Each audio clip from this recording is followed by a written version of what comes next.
Getting value so far? Okay, sweet. So we've talked about the first class, and I think we should just get some people on stage, right? Right? So that's exactly what we're going to do in a minute. Now, if you was at the last retreat in Derby, where we do a mastermind, I tend to do this, and then my team are like, really? In fact, was it even there's a couple of retreats ago, I decided I wanted to create a first-class mastermind, okay? A high-level group of people all looking to scale from 6 figures to 7 figures. And I just candidly just said, right, we're all going Marbella in July. And then my team was like, oh, wait, shit. But the good news is we are, okay? And that is now live. So I just wanted to create future, and I wanted to create the highest level mastermind of rent-to-renters, because there's support for people starting out, but then what happens when we really want to scale, when we want to get our first BRRs and we want to secure that family legacy? And M&A and Rob are founder members, which is absolutely beautiful. So guys, massive round of applause in a minute. I'm going to get Guy to grill them. Big round of applause for Guy, by the way, everyone. Yeah. If you don't know who Guy is, he runs all the delivery. He's our educational consultant, and he's an absolute machine, my right-hand man. So we're going to get Guy to grill them. Now, when I first met this couple, I'll never forget it. They looked me square in the eye and said, we are going to be your most successful mentees. No doubt. And they just got it quickly. They've flown. They will share loads more information, but they're very close to a 7-figure rent-to-rent business, guys. And you started when, guys? 15 months ago. And they started just 15 months ago, okay? So massive round of applause. Welcome, Guy. Welcome, M&A and Rob to the stage. Wow. Let's get some mics on the go.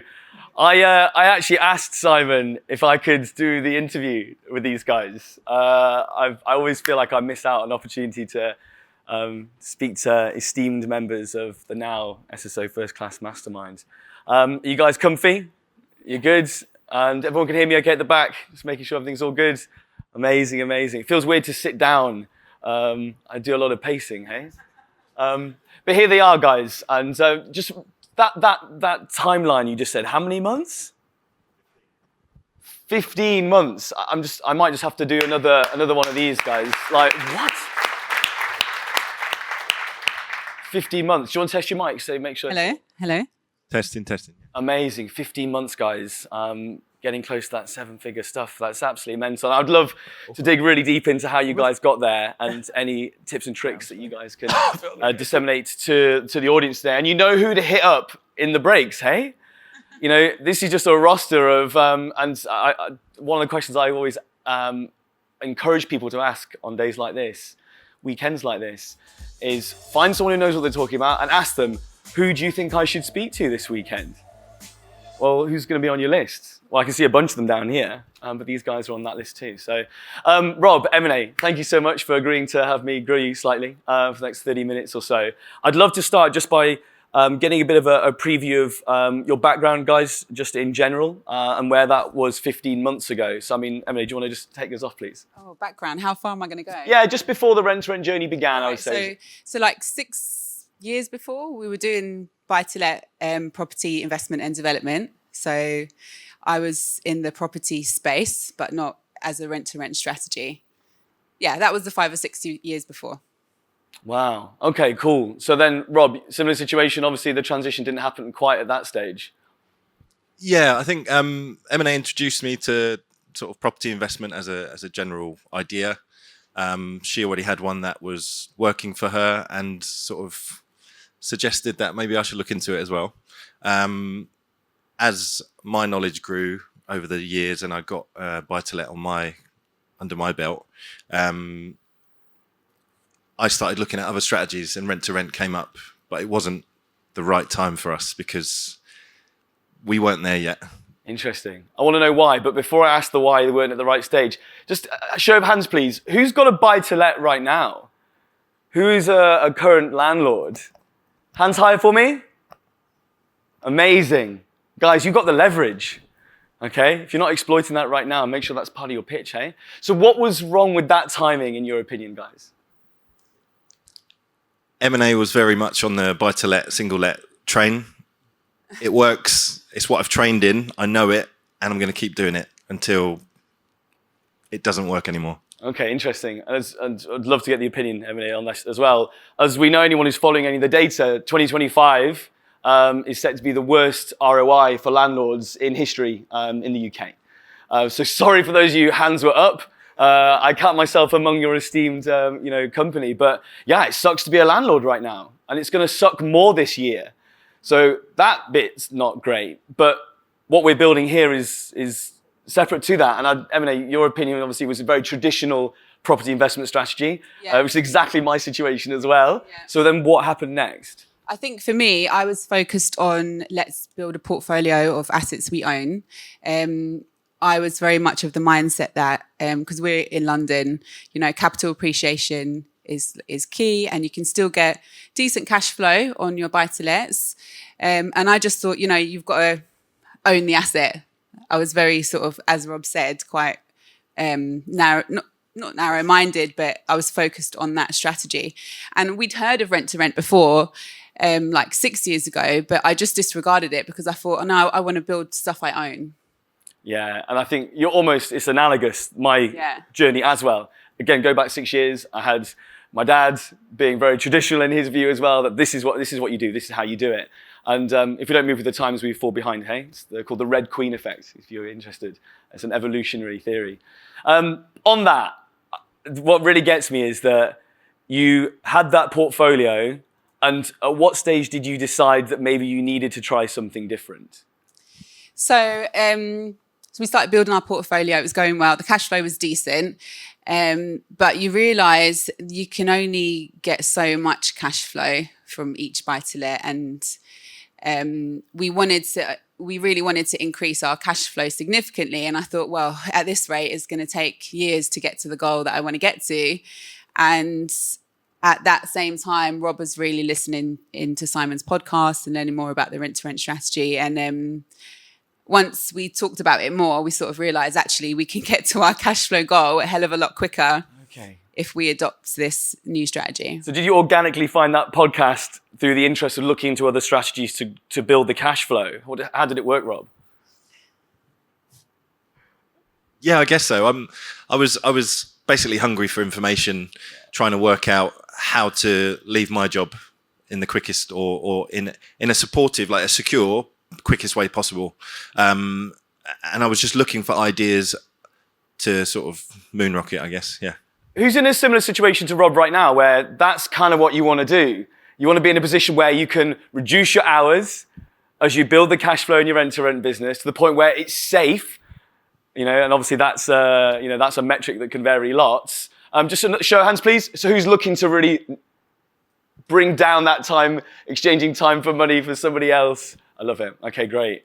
So at that stage, you were hungry for knowledge, looking for the strategy, wanting a safe exit. And then what brought you to the rent-to-rent strategy specifically? I'd say it was the cash flow and how quick you can move. Once you find a suitable deal, you can do as many as you like. Did you think that in 15 months you'd be in a place like this?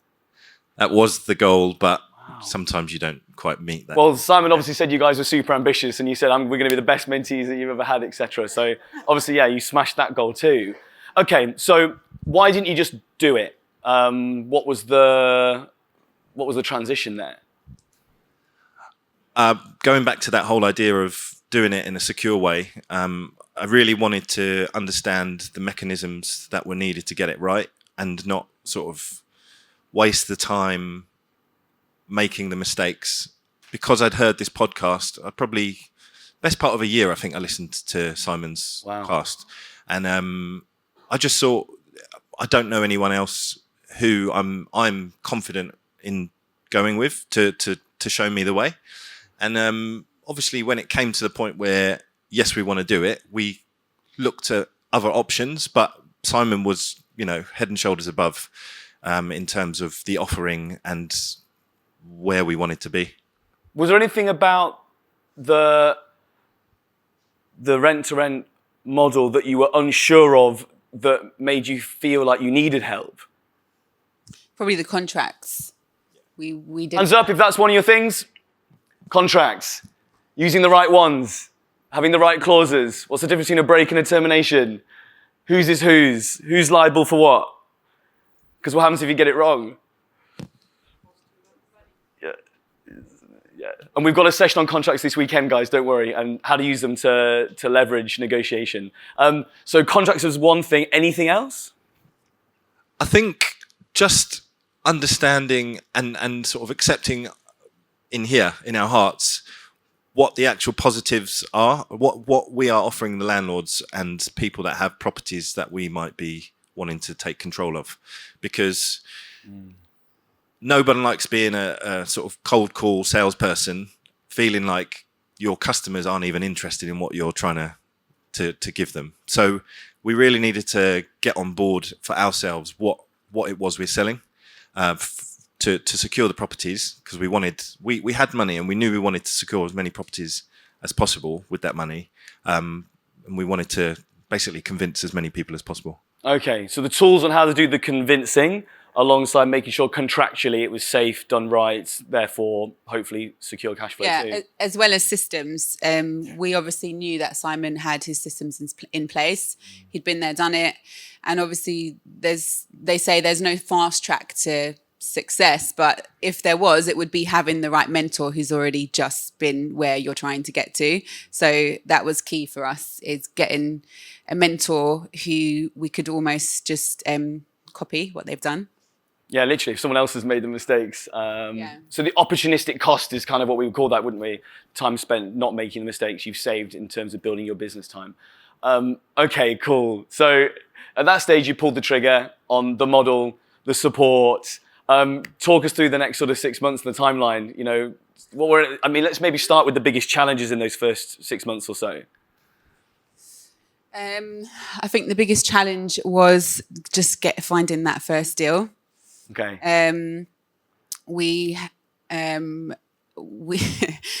I remember there was one property Rob went to go and view in Stockwell from this landlord who we were really excited had invited us to come and see his house, and we were like, amazing, 4-bedroom house, like let's go and have a look. But it was, where did you find that property, out of curiosity? Randomly, I put a Gumtree ad out, and the landlord called me and said he's looking for new tenants and he's interested in basically what we were offering. So we were like, amazing, this could be it. This could be the first deal. But it was so badly run down, and they just had so many people in there. And I don't know, it just really felt like we weren't going to be able to find that first deal. I remember that feeling at the beginning, like when are we going to have that break? But then all of a sudden, it seemed like they just started to flood in after that. Our first 2 deals came from an estate agency where actually I knew the girl who was the manager there. Wow. So she helped us with our first couple of deals. But again, that was really tricky with the contract, and Simon was instrumental in helping us get that contract over the line, because it was quite a big estate agency chain that would normally hang up the phone if you say you're going to do a company let. So to get their legal department to add the clauses into the contract was a tall order, but we managed to do it. And I think we're probably the first company let that chain has ever done. Wow. And they've offered us new deals since as well. So once we kind of got those first 2, the rest was quite not easy, but it was nice to be able to refer to that agency and of course, the others and use that as an example and show them pictures of what we'd done with the property and etc. It's interesting what the guys are saying about, you know, when's the first deal coming? Hands up if you're asking yourself that question right now. When's my first deal coming? Exactly. And just let's be really transparent here. How long was it from when your business was set up to that first deal? God, we started the course, I think the 1st of September, and our first deal we signed in October. Mid to late October. Yeah, mid-October. Okay, so we're getting on for like 6 to 7 weeks, yeah? Yeah. Okay, I mean, that's still pretty speedy, hey guys. So just to recap, so first deal in 6 to 7 weeks, with 2 off the back of that with the same agent who's a national chain, who are very, very rigorous in their legals, very rarely to negotiate on any additional clauses. I mean, I think that deserves a round of applause on its own, no? Wow. Wow. So Rob, were you in the same place as M&A within those 6 weeks or so? We're like, when's the first one coming? Was it a worry, concern? Like, Yes, I was a lot more, I think, stringent. M wanted to basically say yes and was ready, and so was I, but I wanted a few more details checked off before, I think, and we back and forthed on that first contract quite a lot, to the point where we started ringing legal firms and saying, if we put this in this manner, is it still tight? Is it still watertight? Have we got anything to stand on? Some said yes, some said no. We spoke to Simon. We went back to the agent's legal team, and ultimately we just said, look, it's in the best place we can get it to. Let's take a punt, and well, yeah, we've still got it. And yeah, it's working. I think there's an interesting takeaway here. Obviously, we want to do the legals with the rigor that you can bring to the table with what you have access to. I mean, Cherie's obviously an expert in some legal matters already, so you've got leverage yourself, hey? But if you don't, and your mindset is one of, I'll never get this to a place where I feel safe enough, then the outcome would be you wouldn't do a deal. Agreed? Even if it was the best deal ever, you'd trip up there. So you need to make sure you're in a place where you've sought advice, and you said it was in the best place it could be. Because the more risk you take, the luckier you get. Have you seen this trend before? Speaking of trends, I think what's really cool is you said once the first 1 or 2 came in, and the leverage of being able to state an agent, you know, as a contact and proof of concept when you're flicking through the sexy pictures for a perspective like, oh yeah, here's just a couple that we did last week, you know, that kind of deal. There's what's called the deal compound law. The more deals you got, the more deals you get, hey? And earlier when I was on stage, I mentioned that these guys are now at the stage where deals come to them. And you said an agent, the same agent, are now offering you properties beyond that point. Yeah. How many deals right now? We have 16 rent-to-rent deals. We're going to go for a round of applause on that one, to be fair. Don't worry, let's go for it. Wow. Oh, so, I'm sorry, it's actually 15. Sorry. 15. Integers at this stage. Okay. Yeah, 6 of which are in the same building and we don't manage because they're on the other side of London to us. And they're actually managed by a lovely couple in this room. And we'll hear more from that couple as well, don't worry. Yeah. I'm going to put the pieces together for you. And we manage the other 9 and they're in our sort of 10, 15-minute radius from our house. Wow, so you use that rent-to-rent radius pretty strictly, hey? Yeah. So the 9 we manage are all sort of within and around, they're Wimbledon, Richmond, Surrey. Yeah. Hands up if you know those areas personally, roughly, whatever. Surrey, Wimbledon, yeah. Okay. So guys, if you're in those areas, and who should you speak to this weekend? It might be sat on stage right now. I love the collaboration bit there, and we're going to talk more about this when we do the masterminding with the takeoff groups. In terms of management deals, and it's interesting you said that collaboration because that's a big part of our toolbox and some of the stuff we're going to be doing tomorrow as well. But those conversations should be ones that you have this weekend. If you've got systems and there are people who need help, then you leverage that ability, don't you? So you've got the 9 and the 6. Did I have those up right? Okay. Can we talk money? Can we talk figures? Can you give me some broad brushstrokes as to what stuff looks like right now? We're still tying up our exact accounts because VAT is so complex, as you know. But the turnover, so the total sales to date, we know is just shy of £600,000. So that's, but obviously a lot of our units, some of them we've only just set up a couple months ago. I think only 2 of them have actually been running for a full 12 months. Well, I was going to ask you this in terms of when the latest deal was done. So 2 months ago? Yeah, so roughly? The last one was Arundel. That was just before Christmas. October and November. Yeah, November. October and November. When were they signed?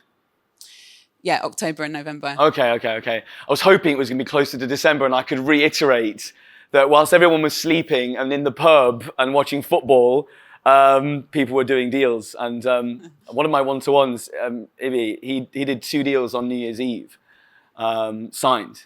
Like, there's opportunity in those spaces where other people aren't doing this, be it time, seasonal. January right now, hey?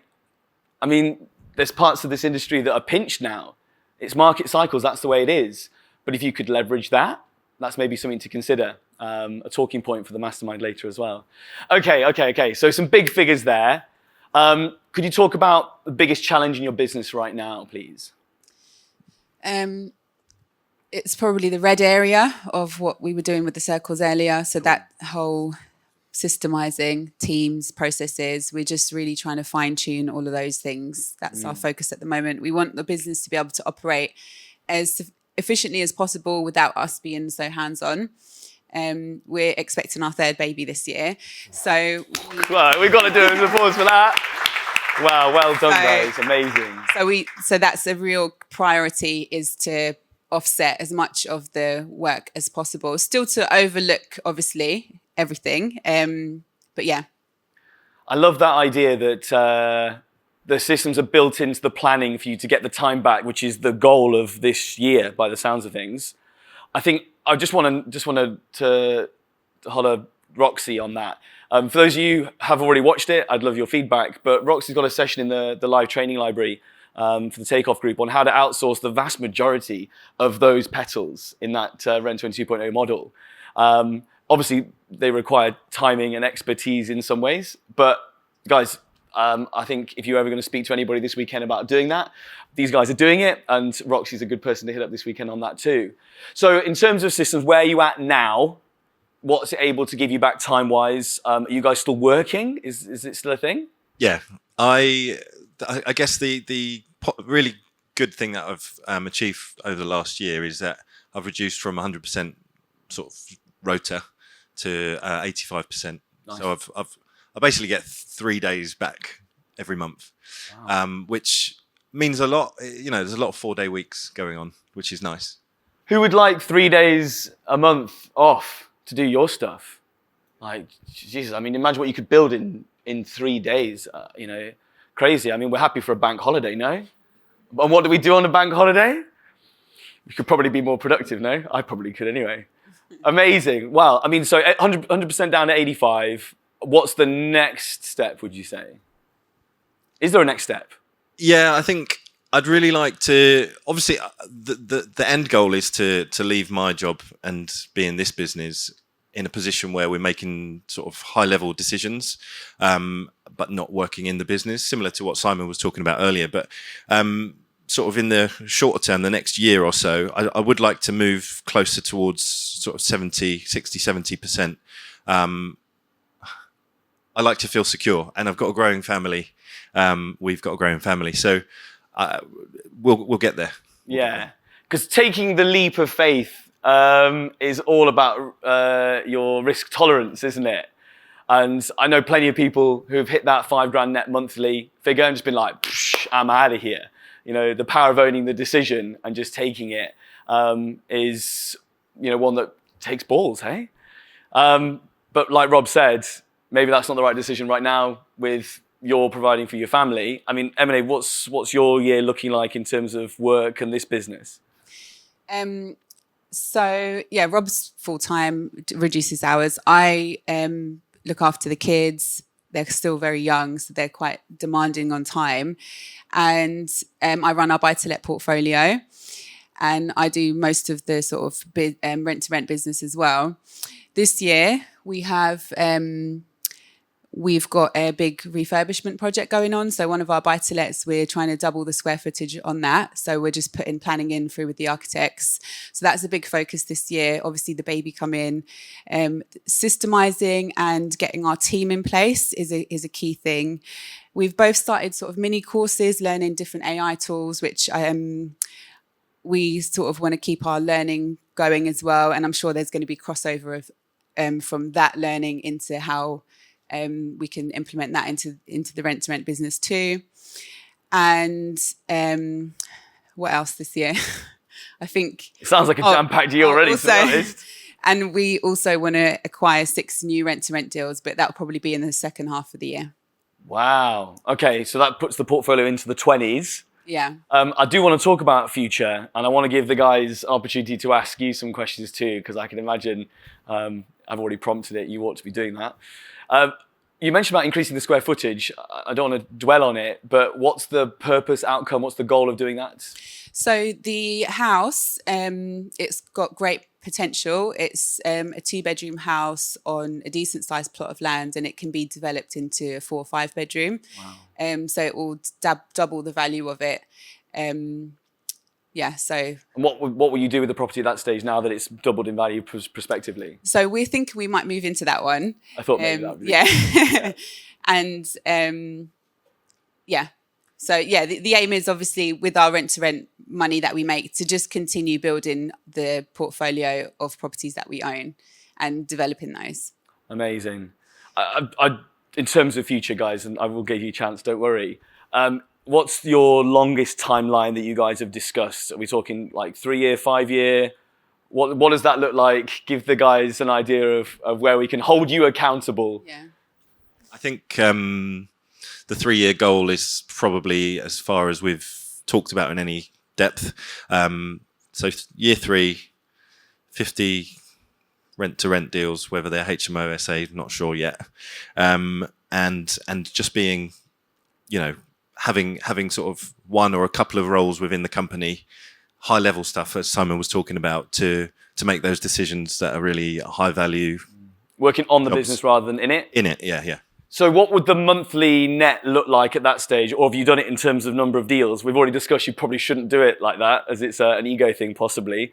So talk about figures. So roughly speaking, we think 50K per month with everything systemized and outsourced. Wow. We think about 50K a month. It's life-changing stuff, isn't it? Yeah. Wow. It's 3 years. Should we start the timer? You can have those countdowns on your laptop screen where it's like 3 years to go until this. But that's how we hold ourselves accountable. And today that's been recorded. We've got the cameras saying, you guys, 3 years, let's make that happen.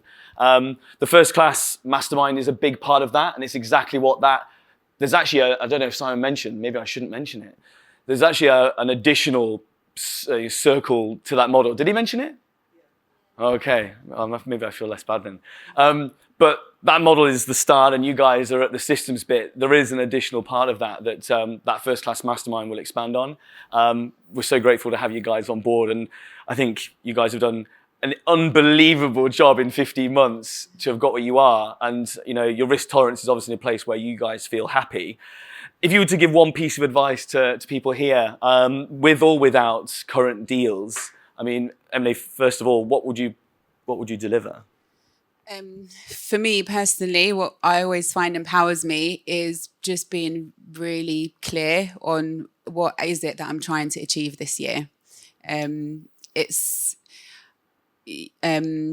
So being really realistic and clear where you see yourself this time next year, and that really boils down to each day as well. So every night before I go to sleep, I know that if to have a good day the next day, I need to know what my key things are that I'm doing tomorrow. What are the big 2 things that I need to get done tomorrow, and how does that impact the bigger goal for the year? I just find that I'm always really clear on where I see myself in this time next year. I remember when sitting here on the stage last year, we had 2 deals. And Simon said, "What's your goal for this time next year?" And we said 1 deal a month. Wow. And it's quite surreal actually sitting here again this year. That would have been a good question to ask. I should have said that thing. Wow. Well. Yeah. So I think being really clear on it. The more you think about it, the more subconsciously you attract the situations to get you there. So I think manifestation exactly. Wow. I read a book on manifestation, and then it happens, you see. So, Rob, your biggest, I suppose, supporting statement for people with or without deals in the audience, what would you say? I think it's really important just to keep learning, keep applying what you learn to what you want to do, so that the application is always relevant to where you are and what you want to achieve. If you're able to see around the corners, you can lay the best path forward. Just stay consistent with it. What do you think landlords and agents like about you guys? They must like you. At least otherwise the trust is there too. I think track record helps, definitely. Also, the fact that we are landlords, it probably gives us an element of relaxation in the approach we have. Like, there's no sort of despeраcy in the way we talk. I never try to oversell things, and I'm very confident that any rent-to-renter who is professional is the best tenant for a landlord, because ordinary tenants, they love to hoard crap. They don't really look after the house. If you have people like who are professional rent-to-renters in your property, they're going to make your property look amazing. They're likely going to, top up the paint, have amazing photos of the house, and it's their business to make sure the house is always in impeccable working order. So we are literally the best tenants, in my opinion, for landlords. So I always have that in mind when I'm speaking to them. And if they choose to have us, then it's a great decision. If they don't, it's their loss. Earlier when Simon said, and I just said, I'm going to need 2 months rent-free or preparation period, I don't know the exact terminology used, and the confidence with which he said it made the thing happen. Can you hear that in M&A speaking there?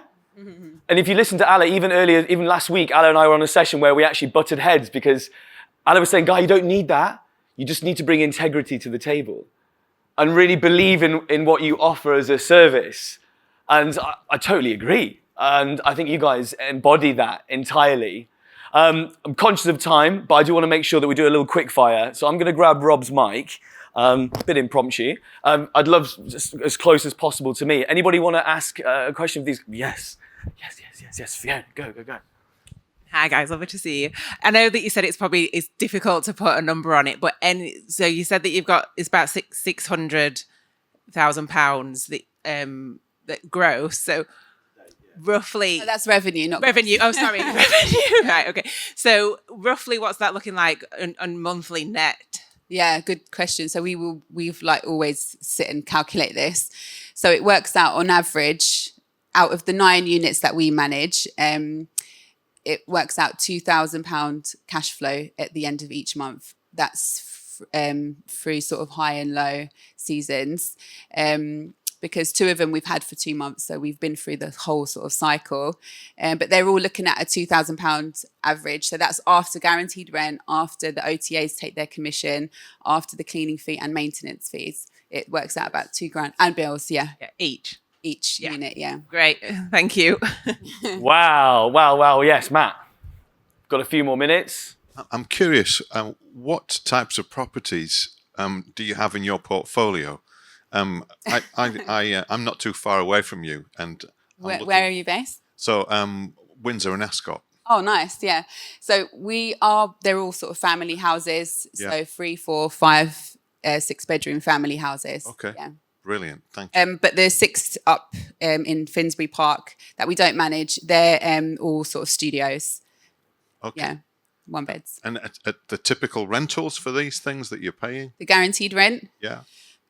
So the cheapest we have is our 3-bed in Surrey, which is £2,250 a month. Right. And the highest rent we pay, we have two that are £5,000 a month rent. Yeah. Yeah, I'm looking at those type of numbers as well. Thank you. Amazing. And I'm just going to do one more. Sophia, I can see you. Hand up there. Let's go. I'm nimble. Hi. I just want to say, first of all, well done. It's amazing that you've achieved what you've achieved in such a short space of time. But to achieve that, you must have had to have quite a big cash injection to do that. Just out of interest, how did you, what sort of sources did your investments come from? So you're right. We did have a good cash investment to start off at the beginning. And so basically we had a big lump of money in the region of like 150K. And we were going to buy our next buy-to-let and do another refurb with that. And that was when we pivoted and said, why don't we put this into rent-to-rent? Okay, yeah. Cool. Of that, it's like, sorry, cool. Just to add the little cap on that, by by the summer, so just before we hit our 12 months, we generated enough cash from the business to do the next 3 deals, so that it wasn't coming out of our money anymore. That's a nice bit to put on the end, I think. Yeah, that's really powerful. And obviously, before we wrap up, that's a great pot, but it would have been a buy-to-let. And there might be people in the room with this conversation monologue internally right now. Do you put that money into the buy-to-let and hope that the capital appreciation and after the mortgage, which let's be honest, the rates aren't great, unlikely to change much in the next few years, and you lock that in for 3 to 5, and you hope that you make 200 net every month, and when a boiler breaks, you're pretty much negative for the rest of the year, hey? In which case you're leaning only on the capital appreciation, and who knows what the future holds.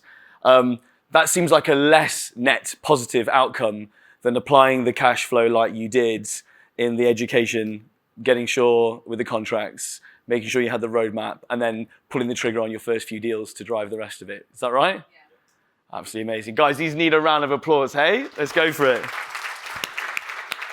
Thank you. Wow, Thank you. Well deserved. Yeah.